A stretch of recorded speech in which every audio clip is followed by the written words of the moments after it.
Hey Spuddies, PotatoMcWhiskey here. Welcome back to Let's Play Civilization 6, The Congo. Now, we are in like the home stretch now to win the game for a few episodes now, and we're just gonna keep hitting the city. So before this gets upgraded, it will do a significant chunk of damage compared to this thing, which will do a mildly significant amount of damage. Like if I hit with this, it does 19 health. That's a pretty good amount. Let's level you up now to the plus top 10. And now, next turn, we'll see how much damage it will really do. Hint, it's probably going to be a lot. So we get this observation balloon if we can. Oh, it looks like there's some modern armor here. Or let's say infantry unit. Kaboom. Alright, we took him out. Alright, nice. We got an artillery army, so we can move these guys up. Get this obs balloon down to this position. We'll get this guy in here, and you'll be ready to shoot next turn. We'll bring the obs balloon over here to this guy next turn. So choose production here in Mvemba, Congo. Probably the big thing to get here. I would like to purchase a stadium, but unfortunately, I don't think that's going to happen. So instead, let's keep making artillery, hammer down this Indian cities. We have Kinshasa over here, who just made an obs balloon. So why don't you do more? Do more of this thing. Make more artillery. Making a lot of artillery to try and fill the map with its shells. We made arty over here too, actually, so that's pretty cool. Arty is the weapon of the future, you know, it does... Artillery is so powerful in modern warfare. It's actually just crazy. And the reason is because there's this like concept of... So I can't remember exactly what it's called, but it's like if you have, let's say you have two sides, right, lined up against each other.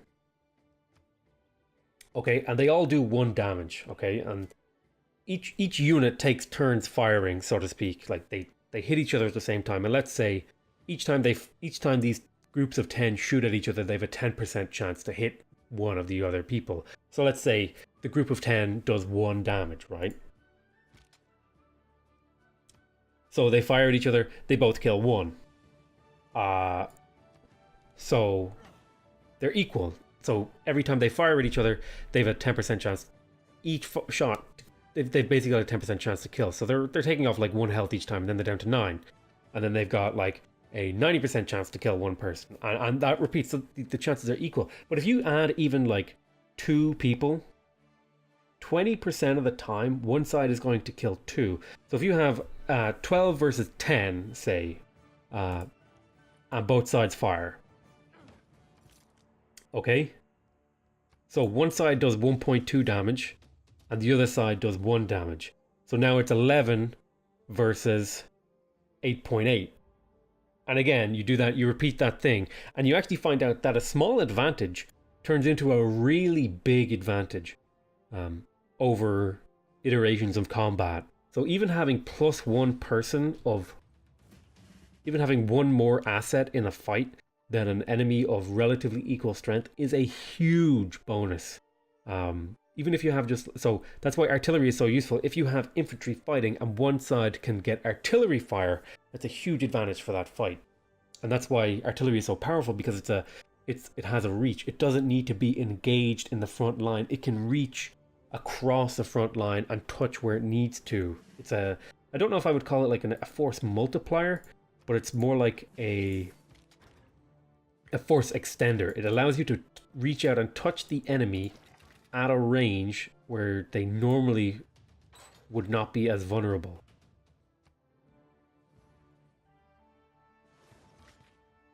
Okay, so we're ready to take the city now. Boom.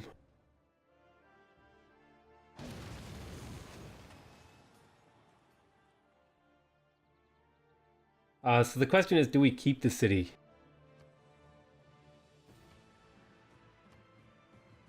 I think we do keep the city, just for the combat strength of its buildings and stuff.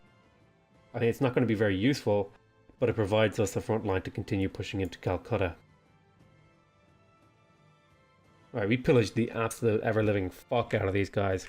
So we're just going to work on, like, basic stuff.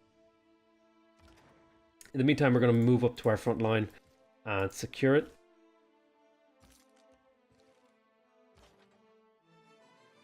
I want to be 3 tiles away. You weren't meant to move there. It's not where I clicked. Not where I clicked. Absolutely not where I clicked. Alright, so I want to level you up, right? Yeah, you're going to take the combat threat when defending. Okay, game is getting a little bit laggy here in the late game, but you know, that's to be expected. That happens a lot in the late game.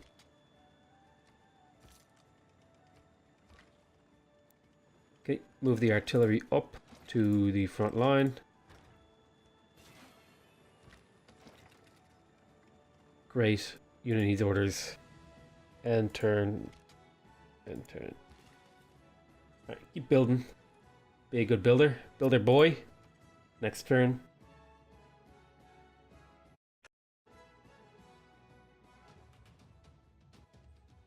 Took a few hits there, not a big deal. I'm surprised he isn't using his jet fighters to hit me more often.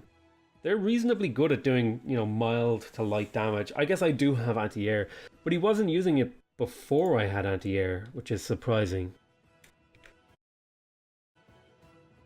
Things are going okay. Yeah, these turn transitions are getting whew. Yikes. So how does Candy feel about peace now that I've killed one of his cities? How do you feel, Gandhi? So he wants to take peace. Now here's a question. Have I sufficiently fucked him up to win the game? I think I have. I think I've sufficiently fucked him up to win the game. So we're gonna take a gamble here. We're gonna end the war.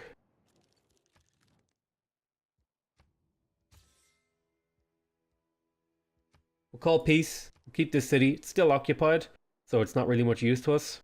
But that's not a big deal. Unit needs orders. Traded Mvemba Kongo. We're going to put all these units on fortified. So I don't have to click on them. We'll link these two. Alright, unit needs orders.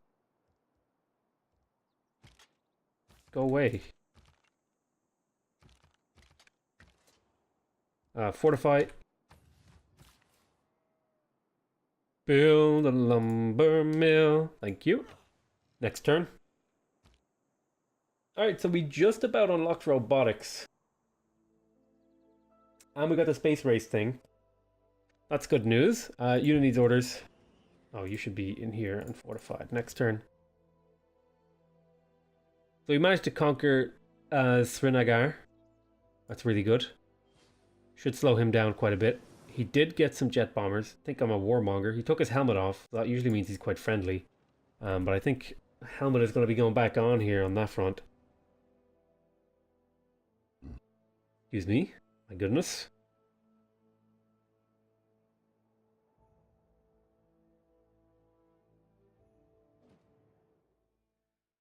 Refuse to fight for your people. That's worrying. He is on my border, but I don't think he's going to be able to kill me. I have a lot of my encampments around and stuff. My cities are pretty reasonably strong. Okay, so we have Launch Mars Habitation, and we have the Space Race. So let's go into the Space Race, and we're going to slot out the Veterancy upgrade, and we're going to stick in the Integrated Space Race. I don't intend on unit upgrading anymore. So we'll take this out, and we'll just go Levée en masse. We'll reduce the amount of gold per turn that it costs our army. And that should actually improve our income quite a bit. Because we do have a lot of units. I'm talking like maybe 20 units. So that should be like 40 gold per turn. Once the actual changes sort of slot in. It does take quite a while to load these changes. And I actually, it's very funny. We're on the very last episode. And I only just, like a couple days ago, realized that I haven't been putting the mods that I'm using in the description of each video. So I'm going to have to go back now.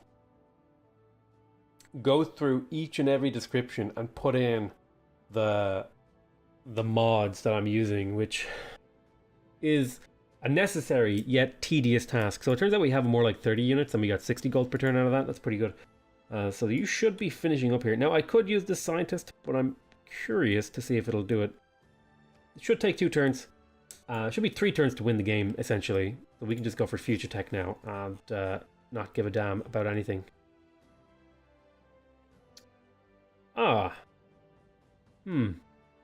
Let's go for nuclear submarine, rocket artillery. Yeah, we'll pick up all these things, and then we'll go for future tech. All right, so here we are. We are picking up Pinda. We'll grab a zoo. We can switch away from military units fairly soon. We're about to win, so really all I'm trying to do is keep my cities busy for a few turns. Is really the objective that I have in mind. You move up here. And you form an army. Next turn.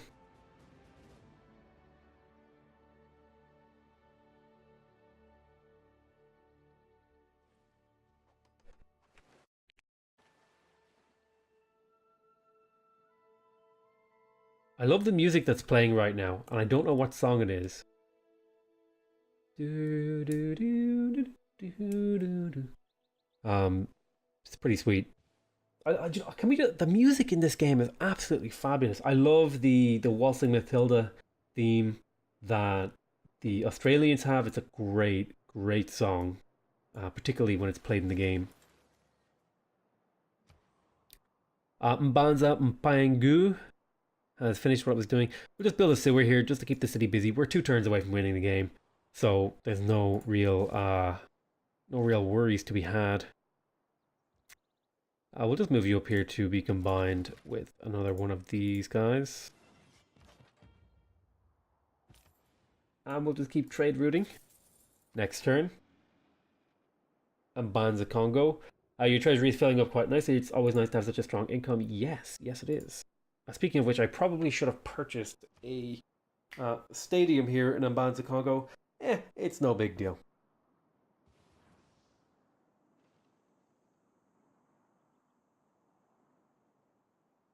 I'd say I'm pretty happy with how Civilization 6 is turning out as a game. I'm really impressed that they're supporting the game through more updates and stuff like that. I'm kind of excited to see what sort of model they're going to continue forward with, because the game has been out now for like 6-7 months. Okay, so we just launched the Mars reactor, right? That's the second last module. The game has been out, I suppose. Let me quickly just finish up the game here. Launch Mars habitation, and then wake up Carl Sagan and Badoosh, and there we go. That's game. We win.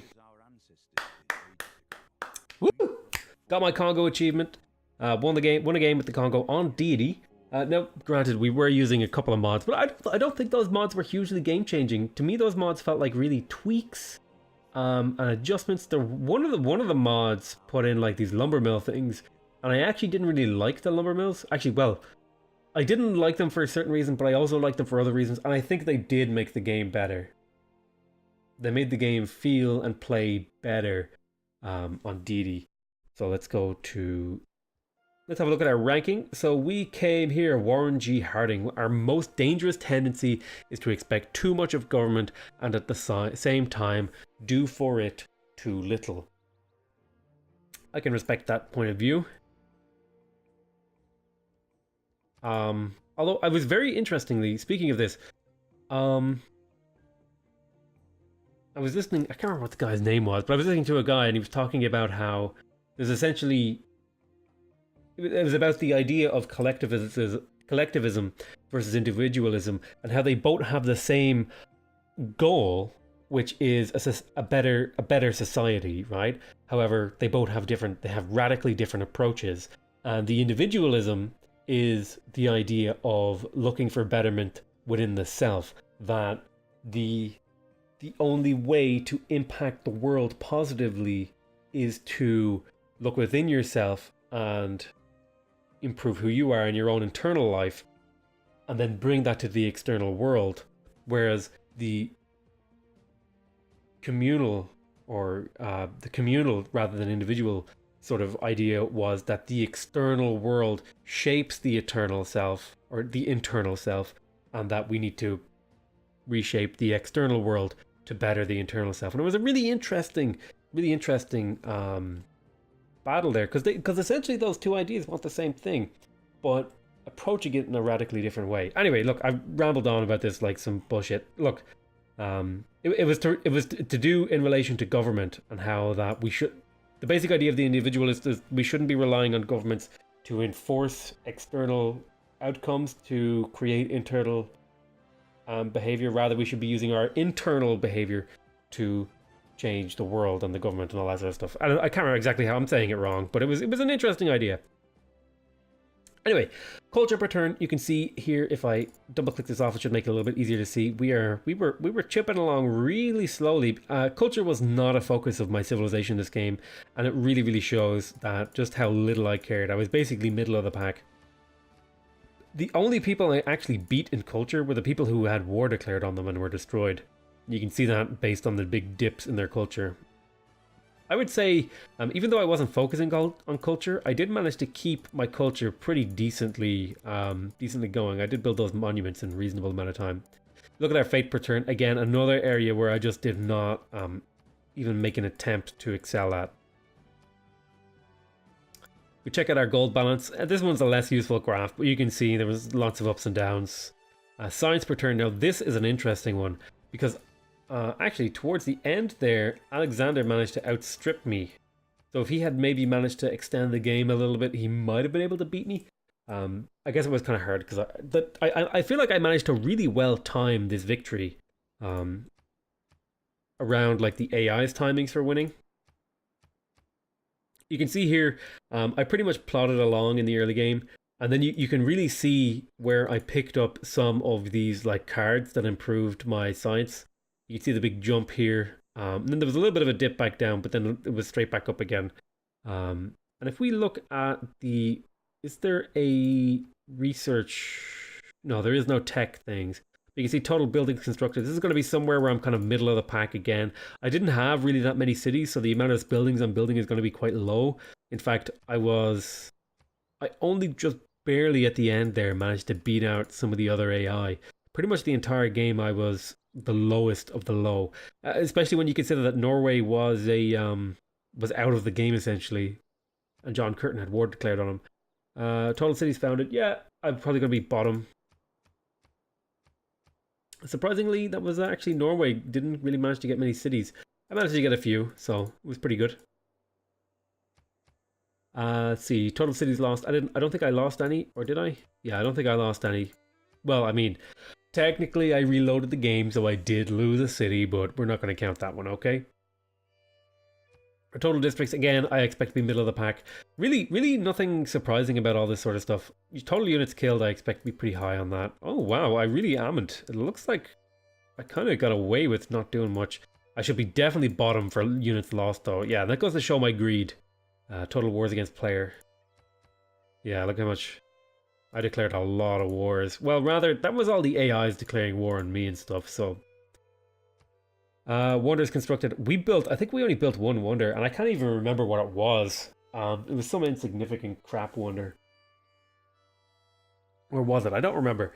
Anyway, I want to thank you guys very much for watching. I hope you guys enjoyed this. I thought it was a pretty interesting game overall. I think the mods made the game feel better for me. I think there's a lot to be said for how I managed to pull this off. I think a lot of people think you need like to go a lot of cities to win the game, but really you can win on anywhere from... I feel like you could pull off a science victory with maybe... I think 4 really good cities, but I think 6 is like a good number for winning the game on science, at least. Obviously more cities is better, but you really don't need that many for winning a science victory on Deity, because the AI is totally incompetent, to be honest, at beating you in a science victory. And a A domination victory is just like a grinding battle of crushing the AI repeatedly with units. Uh, I would say I'd say I'm pleased with this game. I hope you guys enjoyed it. Let me know what your thoughts are on the game. So go ahead and leave me a comment. Did you like this series? Do you want to see more of me playing the Congo, or would you like to see me maybe try a new victory condition, like go for domination on Deity or culture on Deity, or something of that nature? Would you like to see me do? I've done. I think my last game I did a religious victory on Deity, and I've done a scientific victory, and I've done a religious, a scientific, and a cultural victory on Deity recently, so I might do a conquest victory on Deity here soon. The conquest victory on Deity is my least favorite one because it's kind of grinding and just tedious. But we'll do it anyway, you know, for the entertainment value that might have for people. We might even pick up some other 4X games and stuff like that. We'll see. I'm kind of bouncing around on the ideas that I'm going to put together here. But yeah, let me know what you guys thought about this series. I want to thank you very much for watching. Please remember, if you want to see more of me playing Civilization 6 or indeed any other game that I play, make sure you subscribe to my channel. If you want to directly support my channel, please leave a like on the video. And, you know, I've already asked you to comment, so I won't do that again. But I will thank you again for watching. I love you all very much, and I'll see you next time. Bye-bye.